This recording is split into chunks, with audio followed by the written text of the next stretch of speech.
Hi friends, എൻ്റെ പുതിയ വീഡിയോയിലേക്ക് എല്ലാവർക്കും സ്വാഗതം. അപ്പോൾ ഇന്നത്തെ നമ്മുടെ റെസിപ്പി കപ്പയും പിലോപ്പി ഫ്രൈയുമാണ്. അപ്പോൾ നമുക്ക് റെസിപ്പിയിലോട്ട് പോയാലോ?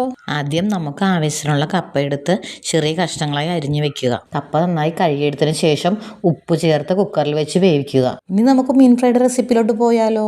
മീൻ ക്ലീൻ ചെയ്തെടുത്തതിന് ശേഷം നന്നായി വരഞ്ഞ ഉപ്പ്, മഞ്ഞൾപ്പൊടി, മുളക് പൊടി എന്നിവയെല്ലാം ചേർത്ത് നന്നായി മിക്സ് ചെയ്ത് വെക്കുക. അതിനുശേഷം പാൻ അടുപ്പിൽ വെച്ച് ലേശം എണ്ണ ഒഴിക്കുക. എണ്ണ ചൂടായി വരുമ്പോൾ ലേശം കറിവേപ്പില അതിലേക്ക് ഇടുക. എന്നിട്ട് നമ്മുടെ മീൻ വെച്ച് തിരിച്ചും മറിച്ചും ഇട്ട് ഫ്രൈ ചെയ്തെടുക്കുക. നമ്മുടെ പിലോപ്പി ഫ്രൈ റെഡി ആയിട്ടുണ്ട്.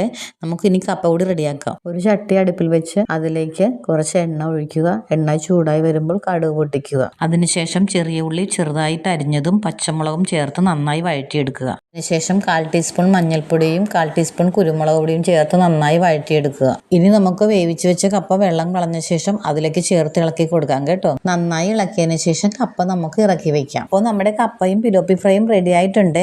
നിങ്ങളൊന്ന് ട്രൈ ചെയ്ത് നോക്കണേ. ഞാനപ്പോൾ കഴിക്കാൻ പോവുകയാണ്. എൻ്റെ വീഡിയോ ഇഷ്ടപ്പെട്ടാൽ നിങ്ങൾ ലൈക്ക് ചെയ്യാനും സബ്സ്ക്രൈബ് ചെയ്യാനും മറക്കല്ലേ.